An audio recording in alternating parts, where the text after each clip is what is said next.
اب جس کے لیے حسین جیسی ہستی پہ رونے کے لیے کچھ نہیں ہے تو ہم نے دیکھا ہے کہ پھر وہ کیا کریں.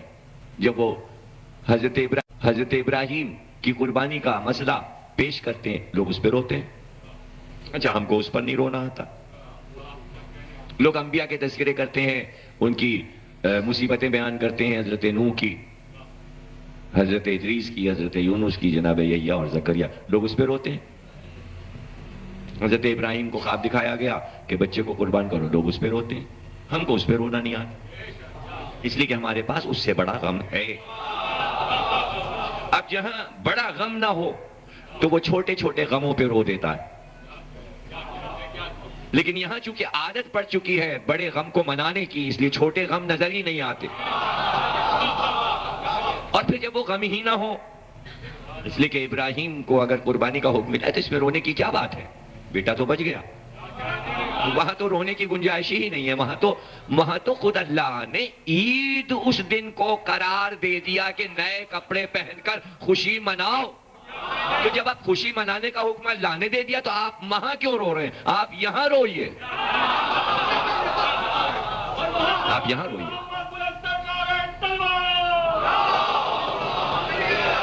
بعض ذہنوں میں یہ بات گھسی ہوئی ہے کہ عاشور کا دن عید کا دن ہے. تھا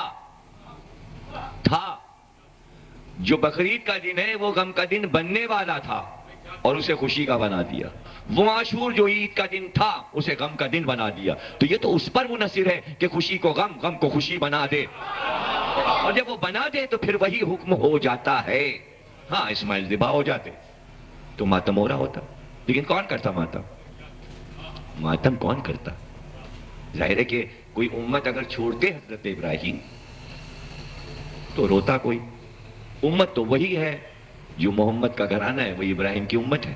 جب اسی امت میں جو ابراہیم کی امت ہے, جو ابراہیم کا گھرانہ ہے, جب بڑا غم ہو گیا تو اب چھوٹے غم پر وہ لوگ بنی ہاشم کیا روئیں؟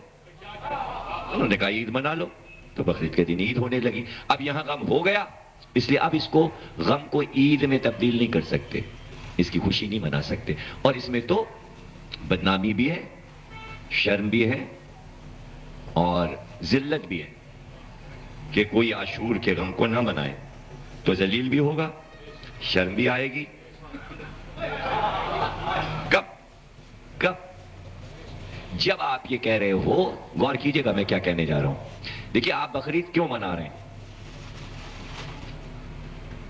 ہمارے نبی تو محمد ہے نا, تو ابراہیم کے گھر کے ایک واقعے پر 73 فرقے متفق ہیں. حالانکہ سنت ہے, سنت ہے یعنی واجب نہیں ہے قربانی, لیکن سنت کو واجب سمجھ کر رہے ہیں کہ کہیں سے پیسے پیدا کر کے بکرا یا گائے لانی ہے.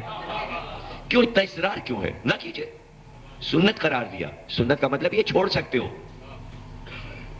اگر نہیں ہے, رقم نہیں ہے تو آپ چھوڑ سکتے ہو. ایک صلوات پڑھیے گا.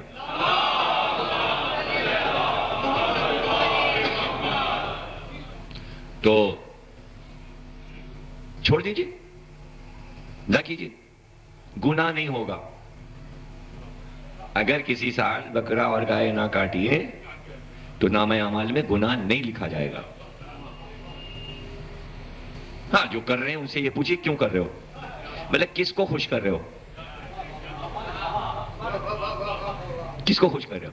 یعنی اگر آپ نے نہ کی قربانی اور قیامت میں حضرت ابراہیم کا سامنا ہوا تو کیا حضرت ابراہیم ناراض ہو جائیں گے کہ تم نے میرے بیٹے کے بچنے پر خوشی کیوں نہیں منائی؟ آپ آرام سے کہہ دیں گے خوشی تو دل میں تھی کہ آپ کا بیٹا بچ گیا, پیسے نہیں دے کے بکرا لاتے, گائے لاتے. ابراہیم نے کہا کوئی بات نہیں, جاؤ جنت میں جاؤ. یعنی یہ چارج محشر میں نہیں لگے گا آپ پر کہ ابراہیم اللہ سے یہ شکوہ کریں کہ اس امت نے میرے بیٹے کے بچنے پر عید نہیں منائی. ایسا کوئی فتویٰ نہیں ہے, ایسی کوئی آیت نہیں ہے. مناؤ یا نہ مناؤ, ابراہیم تم سے پوچھیں گے نہیں. اگر تم نے منایا ہے تو کوئی بہت بڑا انعام بھی ابراہیم نہیں دیں گے, اس لیے کہ انعام دینا ابراہیم کے ہاتھ میں ہی نہیں ہے, مسئلہ ہے محمد کے ہاتھ میں. ہاں محمد پوچھیں گے کہ میرا بیٹا عاشور کو مارا گیا تھا, کیا کیا ہے, خوشی منائی یا غم؟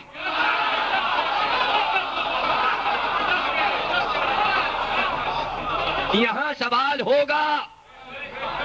اس لیے میں نے لفظ کہا تھا ذلت بھی ہے، رسوائی بھی ہے، شرمندگی بھی ہے، اس لیے کہ وہاں ذلیل ہونا پڑے گا. اگر کسی نے خوشی منائی ہے تو نبی کے سامنے آ نہیں سکے گا، اس لیے کہ اگر اس نے خوشی منائی ہے تو مجھ کو یہ بتا دے کہ وہ نبی کو وہاں کیا جواب دے گا. کیا یہ جواب دے گا کہ ہمیں پتہ نہیں تھا، ہم یہ سمجھ رہے تھے جیسے ابراہیم والے دن عید ہوتی ہے ویسے ہی آپ کے نواسے والے دن بھی عید ہوتی ہے. کیا ہمت ہے یہ جواب دینے کی؟ تو دے لینا جواب،